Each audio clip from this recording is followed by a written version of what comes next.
if you have ever built a React app and something just won't work, this video is for you.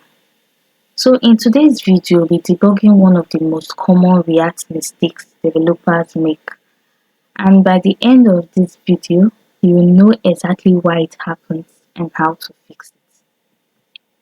Now, have you ever clicked a button to update your state and nothing happened? In this video, I will show you why this happens and how to fix it. Now, looking at my code here, I imported the useState, and remember that useState is a React hook that lets us store and update data inside a functional component. Then this is my React component. Everything inside it is rendered to the browser. Now coming down here,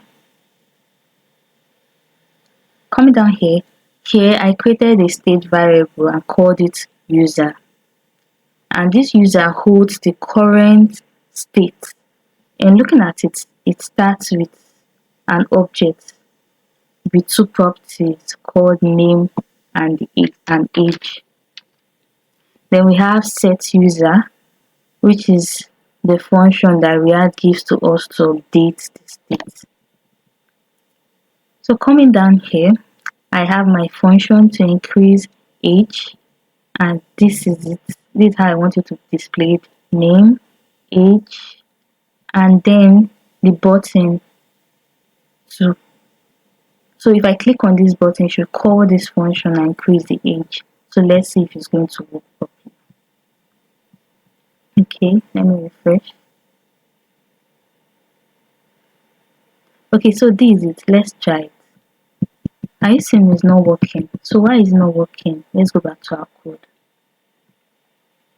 So this is where the mistake happens.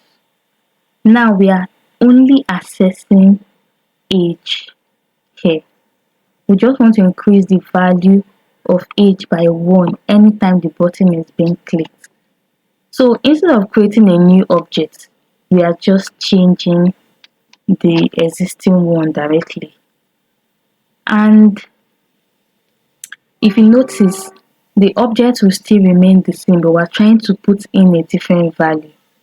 Here we're passing the exact object back into React. And one thing about React is that React compares the previous state and the new state by reference, not by checking every property as we have to here already. So because it's the same object, React thinks nothing has changed, so it doesn't re-render the component. So when the button is being clicked to increase the age, React doesn't re-render the component. So what we have to do is that we have to replace this with another code. Let me show you. So instead of having this, we have set user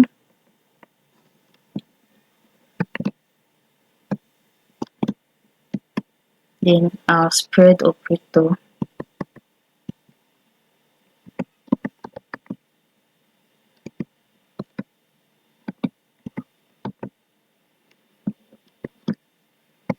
user.age plus 1. So let's see if it's going to work now. Go back. I think it's working now.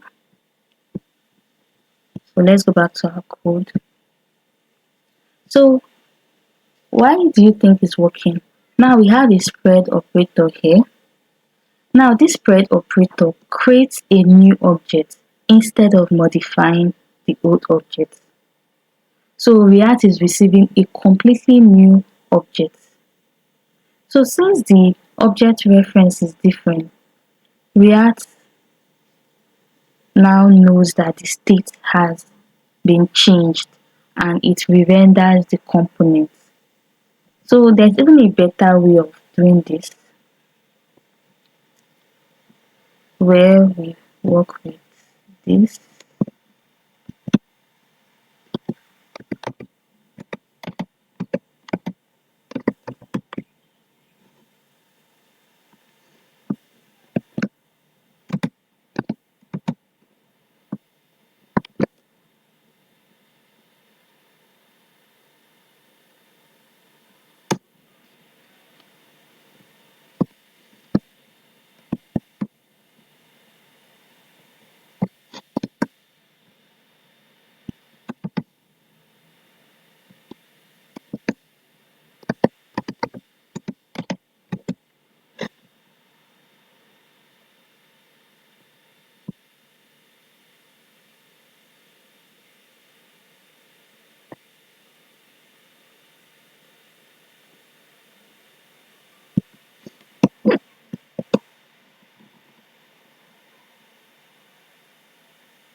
Okay, let's see if this is also working.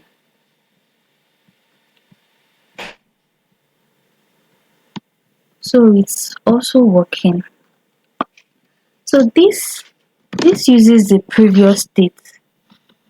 This uses the previous state that React passes in, and this is the recommended pattern because it always works with most up-to-date states, especially if multiple state updates happens close together. So the lesson here is simple. Never mutate React state directly. Always create a new object or array when updating states. React relies on new references to know when it should re-render your component. So if you have ever spent time debugging a React issue like this, follow for more. Thank you.